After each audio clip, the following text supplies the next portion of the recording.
continuamos junto a ustedes después de esta pausa comercial. Ahora vamos a dialogar con el doctor Ricardo Hidalgo. Él es rector de la Universidad UTE. Muy buenos días, gracias por acompañarnos, doctor. Y vamos a iniciar este diálogo preguntándole qué tanto y cuánto le ha llamado a usted la atención lo que el gobierno nacional ha hecho días atrás con reducir el presupuesto de ciertas universidades que el gobierno les colabora, tanto públicas como ciertas privadas, pero que de una u otra manera pone en riesgo ¿qué?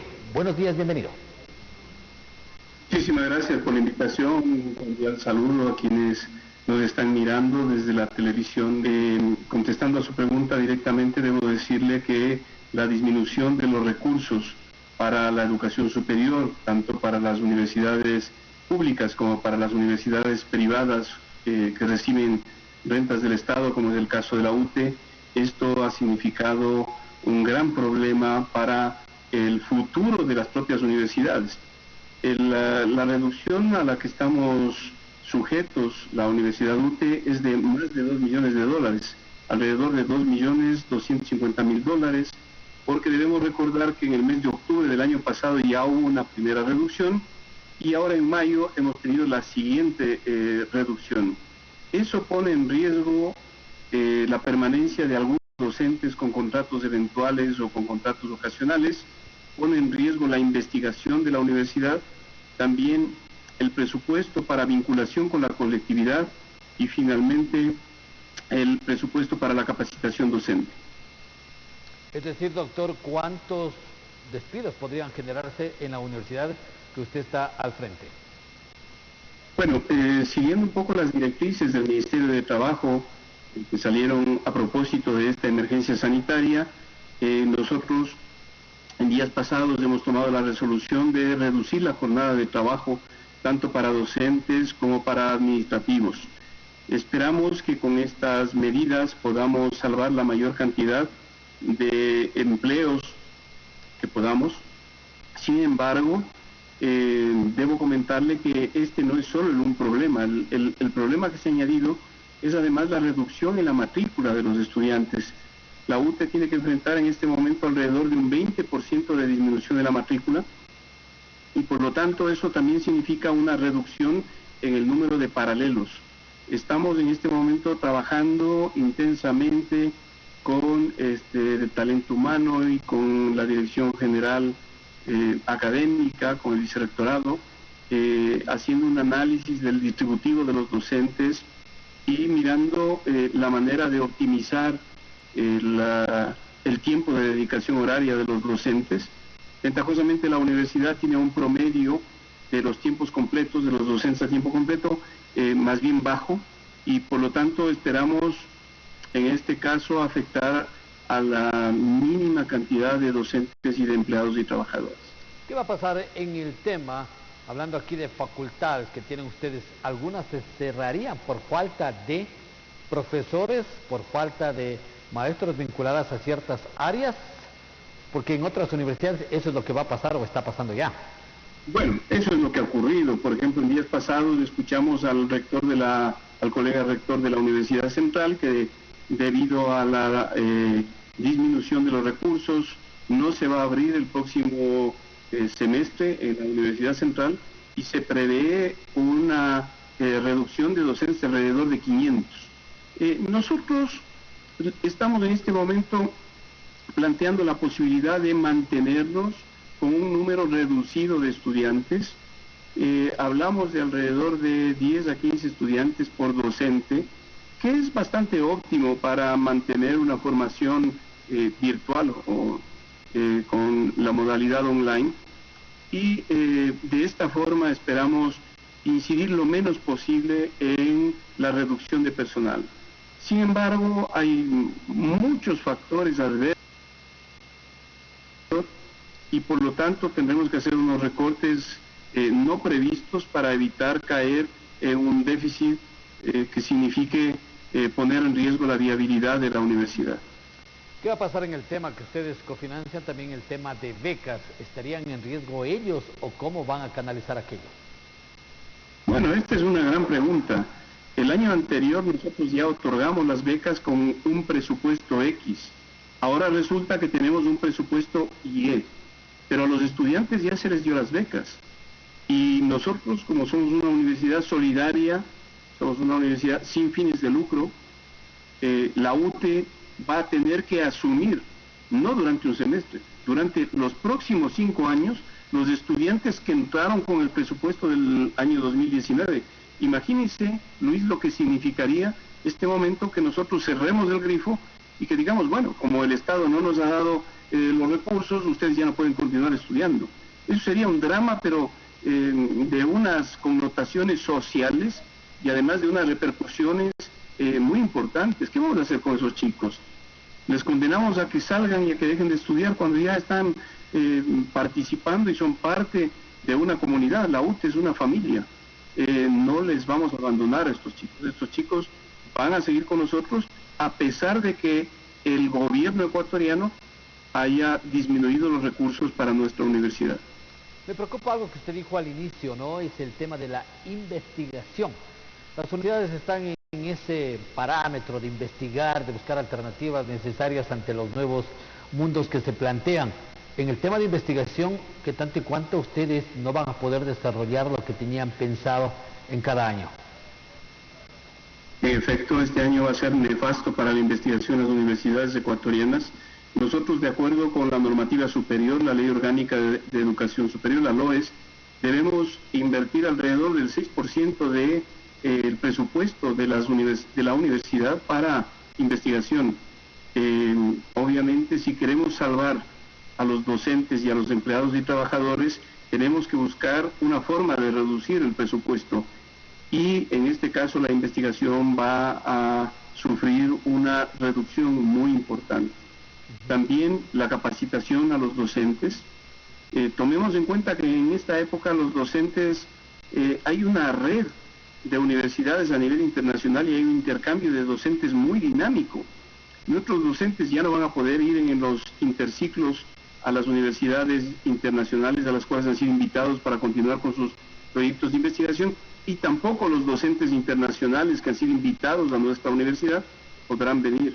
Entonces vamos a tener una reducción importante en el rubro de investigación, pero también algo que es también vital para las actividades que desarrollan nuestras universidades. Vamos a tener que reducir el presupuesto para vinculación con la colectividad. Y aquí va a ser la sociedad, directamente las poblaciones más vulnerables, las poblaciones de las parroquias y de los cantones en donde la universidad está trabajando directamente con los gobiernos autónomos descentralizados para apoyar en distintos procesos. Esas son las repercusiones de la reducción del presupuesto a las universidades.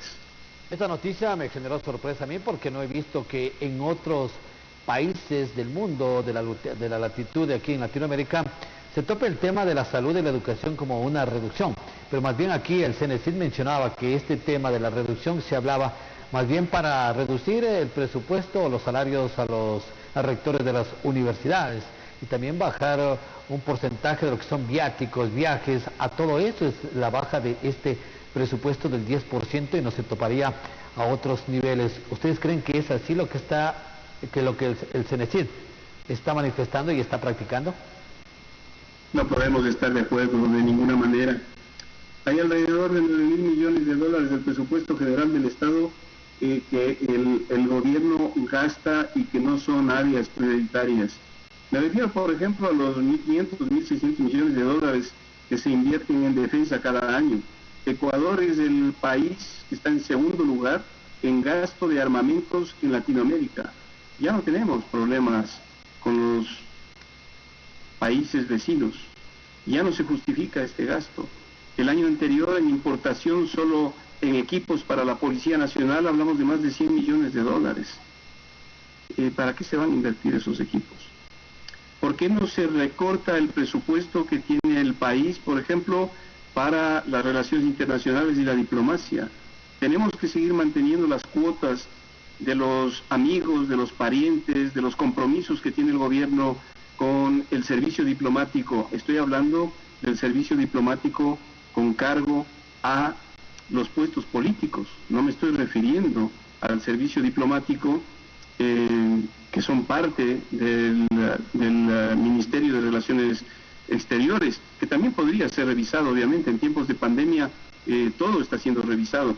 Hay otra serie de gastos que son realmente superfluos, pero el gasto no solo afecta, la reducción del gasto no solo afecta a la educación superior. Pensemos lo que pasa con la educación secundaria. Acaban de cerrar el grifo, nada más ni nada menos que al bachillerato internacional. ¿Qué va a pasar con estos chicos? La única forma de acceder a becas internacionales es a través del bachillerato internacional. Se están cerrando institutos. ¿Qué pasa con el Instituto de Fomento del Talento Humano? ¿Por qué se lo pasa a la CENESID? ¿Qué va a pasar con los becarios que en este momento están realizando estudios y que se lo han ganado en distintas universidades internacionales? Es decir, lo que se viene es un drama en la educación en todo su contexto, desde la educación secundaria y la educación superior. Doctor, usted como médico que es a la vez, usted como rector de la Universidad de la UTE, ¿por qué siempre se topan los temas de la salud y de la educación en los países del mundo, en el Ecuador principalmente, cuando estos son los que fomentan el desarrollo? Más bien estamos fomentando el subdesarrollo. Usted dio algunas alternativas u otras alternativas donde el gobierno podía topar ciertos recursos. Entonces la pregunta es, ¿cuál es el futuro de la educación del país de aquí para los próximos años, con aquello que se viene dando, y de la salud también? Esa conclusión dejémosla a los televidentes, que de una manera inteligente podrán colegir qué es lo que va a pasar con nosotros si es que la salud y la educación no son áreas prioritarias. Este es un tema de política social que incide directamente, ya no solo desde la óptica de la posibilidad de desarrollo y disminuir la dependencia tecnológica con los países del primer mundo, sino también con los determinantes sociales de la salud.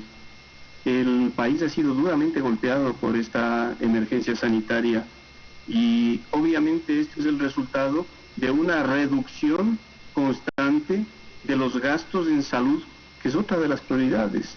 La salud y la educación son derechos humanos consagrados en la Constitución.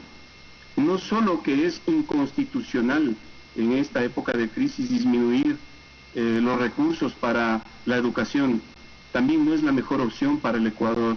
Cuando todos los países, y no hablo de los países desarrollados, hablo de Colombia, hablo de Perú, están invirtiendo en educación y en salud, nosotros estamos disminuyendo y aumentando la brecha que va a provocar un incremento en la inequidad y la desigualdad social. La educación es la única esperanza que tiene la gente de escasos recursos y las poblaciones vulnerables para poder aspirar a un futuro más digno. Estamos cerrando el grifo al futuro de la juventud. Doctor, y para despedirnos, ustedes contribuyen al Estado, apoyan en época de crisis, en ciertos momentos difíciles. Ustedes estaban poniendo a consideración a nivel de la UTE, de la universidad, básicamente un apoyo para combatir el coronavirus con un hospital momentáneo. ¿Cómo va ese sistema con el Ministerio de Salud y el municipio? Bueno, no hemos recibido ninguna respuesta al proyecto que presentamos en el COE provincial para que la universidad ceda su espacio y con docentes médicos voluntarios podamos implementar un hospital de campaña. Los estudiantes de último año de medicina están colaborando con el 171, con el call center, haciendo el triaje de los pacientes, y obviamente que estamos esperando esta semana ser acreditados en el laboratorio de genética y genómica para empezar a realizar pruebas de PCR. De esta forma nos estamos sumando a la red de universidades que vamos a apoyar las iniciativas del Ministerio de Salud Pública para incrementar la posibilidad de realizar más pruebas y aumentar la capacidad instalada para ofertar a la población que así lo necesita. La Universidad Ecuatoriana en general se ha sumado de manera entusiasta con distintos proyectos. Estamos trabajando con proyectos para la fabricación de ventiladores mecánicos, centros de educación continua, áreas que están dedicadas a la atención de las poblaciones vulnerables mediante proyectos de telemedicina. En fin, estamos trabajando muy intensamente y esperamos de esta manera contribuir a superar la emergencia de mejor manera, apoyando las iniciativas del gobierno. Muy bien, muchísimas gracias al doctor Ricardo Hidalgo, él es el rector de la Universidad UTE. Junto a nosotros hemos hablado de aquello que se ha venido dando y generando días atrás con marchas, movilizaciones, plantones y reclamos de rectores de universidades con la reducción del presupuesto para las universidades del país. Gracias, doctor, por aceptar este diálogo en esta mañana. Nosotros vamos a un corte comercial y cuando retornemos estaremos hablando también de otro gremio que está preocupado y que necesita ya trabajar. Es el gremio del transporte. Esto luego de la pausa.